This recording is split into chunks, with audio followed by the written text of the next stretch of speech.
कराची में मानसून का एक और स्पेल, मुख्तलिफ इलाकों में रात गए कहीं हल्की कहीं तेज बारिश, मौसम खुशगवार हो गया। Liaquatabad, FC area, Nazimabad, federal B area में बारिश हुई। Buffer zone, Gulberg, water pump, Ayesha Manzil समेत दीगर इलाकों में भी बादल बरसे। हैदराबाद, जामशोरो, कोटरी, मीरपुर खास में मूसलाधार बारिश, गर्मी का जोर टूट गया।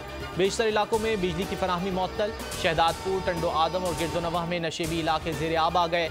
नदी नालों में तुग़यानी। महकमा मौसमियात के मुताबिक बारिश का सिलसिला 25 जुलाई तक जारी रह सकता है। अगस्त के पहले हफ्ते में बारिशों के एक और स्पेल का इम्कान।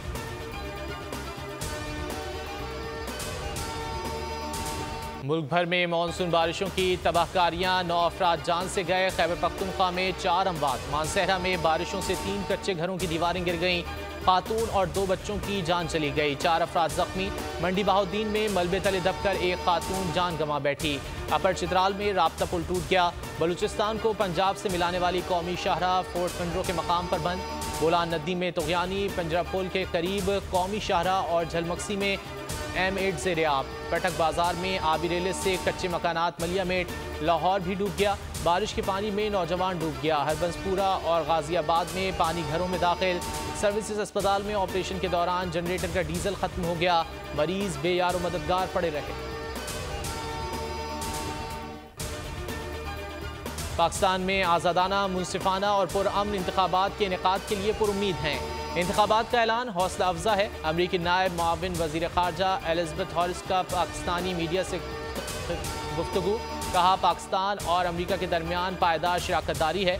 हालिया दहशतगर्द हमलों पर तशवीश और जानी और माली नुकसान पर अफसोस है। पाकिस्तान के लिए मईशत और मौसमी तब्दीली बड़े चैलेंजेस हैं।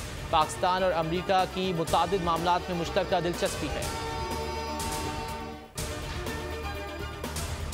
ANP के जलसे में शिरकत क्यों की? इलेक्शन कमीशन ने खैबर पख्तूनख्वा के निगरां वज़ीर ट्रांसपोर्ट शाहिद खटक को ओहदे से हटा दिया। वज़ीर को फौरी तौर पर निगरां काबीना से निकाला जाए। इलेक्शन कमीशन ने निगरां वज़ीर आला खैबर पख्तूनख्वा को तहरीरी हुक्म दे दिया। एलामिये में कहा गया है, निगरां हुकूमत के किसी ओहदेदार को इंतखाबी मुहिम में हिस्सा लेने की इजाज़त नहीं। तर्जुमान इलेक्शन कमीशन का कहना था, इलेक्शन कमीशन निगरां हुकूमतों की सख्त मॉनिटरिंग कर रहा है।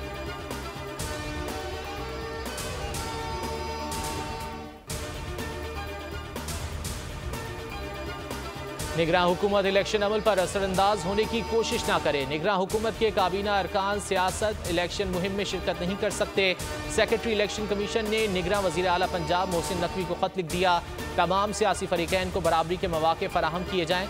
निगरान हुकूमत या वज़ीर को सियासी सरगर्मियों और जलसों में शिरकत की इजाज़त नहीं है।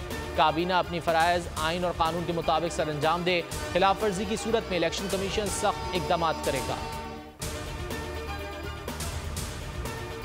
4 साल कौम की दौलत को लूटा गया। हक़ाइक़ सामने आने चाहिए। झूठ और सच में फ़र्क होना चाहिए। इलेक्शन में जो फैसला आवाम करेंगे उसे तस्लीम करेंगे। वज़ीर आज़म शहबाज शरीफ का शरफपुर में तरक्याती मंसूबों के संगे बुनियाद की तकरीब से खिताब।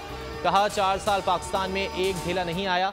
अपोजिशन पर तरह तरह के इल्ज़ामात लगाए गए। बताएं, वो 300 अरब जो लाने थे वो कहाँ हैं? अगर वो 300 अरब रुपए ले आते तो मैं IMF की मिन्नतें ना कर रहा होता। माशी बेहतरी का 4 निकाती मंसूबा बनाया है। बस चले तो रातों रात महंगाई खत्म कर दूं।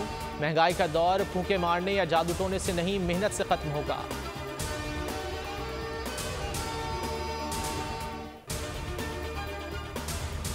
चेयरमैन PTI की सियासत खत्म हो गई। इलेक्शन करीब नजर आ रहे हैं। मौलाना फजलुर रहमान की कराची में गुफ्तगू।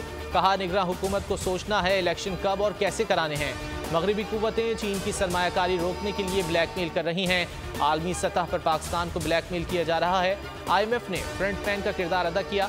मजीद कहा, नवाज शरीफ ने वतन वापसी का फैसला खुद करना है। जब वो आएंगे अवाम वेलकम करेंगे। उधर हाफिज हमदुल्ला की बोल न्यूज़ के प्रोग्राम तब्दीली में गुफ्तगू।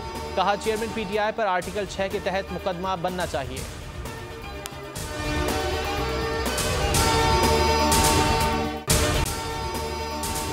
अगर आपको ये वीडियो पसंद आए तो लाइक पर क्लिक करें। पाकिस्तान की IT इंडस्ट्री जो है वो पाकिस्तान की एक्सपोर्ट में एडिशनल इजाफा कर सकती है अगले 3 सालों के अंदर, क्योंकि IT और बाकी जो 3 सेक्टर्स हैं उन 3 सेक्टरों में IT में फ़र्क है। वो ये है कि ये टर्म में आपको गेन दे सकती है जो पाकिस्तान की नीड है इस वक्त।